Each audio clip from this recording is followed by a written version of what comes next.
Hello বন্ধুরা, আসসালামু আলাইকুম। কেমন আছো সবাই? আশা করি সবাই ভালো আছো, আমিও ভালো আছি আলহামদুলিল্লাহ। এই যে দেখো, আজকে তোমাদের মাঝে নিয়ে আসলাম নতুন আরেকটি রান্নার ভিডিও। তো অবশ্যই ভালো লাগলে লাইক কমেন্ট শেয়ার করে পাশে থাকবে, সাথে থাকবে। তো আজ আমি যা রান্না করছি সেটাই তোমাদের দেখাচ্ছি। আজ আমি রান্না করেছি মাছের মাথা দিয়ে আলু ঘন্ট। এটা আমার খুবই ভালো লাগে। কার কার কেমন লাগে জানি না, অনেক ভালো লাগে আমার আলু দিয়ে মাছের মাথা ঘন্ট। তো আমি কিভাবে রান্না করছি সেটাই তোমাদের সামনে তুলে ধরছি। ফার্স্টে আমি গরম তেলে 2টা শুকনো মরিচ দিয়ে দিয়েছি, দিয়ে নাড়াচাড়া করে এর মাঝে দিয়ে দেব পেঁয়াজ। পেঁয়াজ কুচিগুলো দিয়ে আরেকটু ভালোভাবে নেড়ে নেব। নাড়াচাড়া করে নিয়ে তারপরে এর মধ্যে এক এক করে সব মশলাগুলো দেয়া শুরু করব, কারণ মশলা ছাড়া তো তরকারির কোনো স্বাদ আসবে না।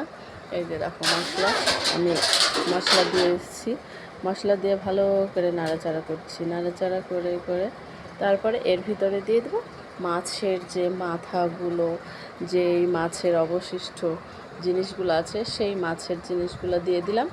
দিয়ে এইটাকেও ভালোভাবে নাড়াচাড়া করে নেব, সুন্দর করে নাড়াচাড়া করব, যত লাড়া তত স্বাদ।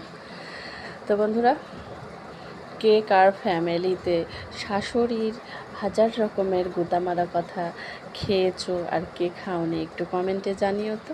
আসলে শ্বশুরবাড়ি মধুর হাঁড়ি ছেলেদের জন্য, মেয়েদের জন্য না, বুঝছো? মেয়েদের জন্য যুদ্ধক্ষেত্র একটা শ্বশুরবাড়ি। তো দেখো, আর গল্পের দিকে যাচ্ছি না, রান্নার দিকে আগায়। দেখছো আমি আলুগুলো দিয়েও আমি সব কমপ্লিট, এখন ফুটছে তরকারিটা এবং রান্নাটা শেষের পথে। দেখছো কত সুন্দর লাগছে, মরিচটা ভেসে আছে ঝোলের ওপরে। আর আমি আবার ঝাল খেতে পছন্দ করি, আমি ঝালটা বেশি দেই। ঝাল লবণ সবটাই আমি সমানে সমান, এটাই আমার কাজ। আর তার সাথে আমি কিছু মাছ ভেজে নেব। শুধু আলু ঘাটি দিয়ে তো আর ভাত খাওয়া যায় না, তো আলু ঘাটি আর মাছ ভাজা। আর একটা জিনিসও আছে, সেইটা হচ্ছে দেখাতে পারলাম না, সেটা হচ্ছে কাঁঠালের বিচি ভর্তা। এই যে আমার প্লেটে দেখতে পাচ্ছ কাঁঠালের বিচি ভর্তাটা। তো খুবই মজাদার খাবার। তো তোমাদের যদি ভালো লাগে অবশ্যই তোমরাও বাসায় ট্রাই করে দেখতে পারো। আর ট্রাই কি, প্রায় বাড়িতেই মাছ দিয়ে আলু ঘন্ট খাওয়াই হয়। আমি যেমন খাই ওই রকম অনেক মানুষ আছে এই আলু ঘন্টটা পছন্দ করে, খাই।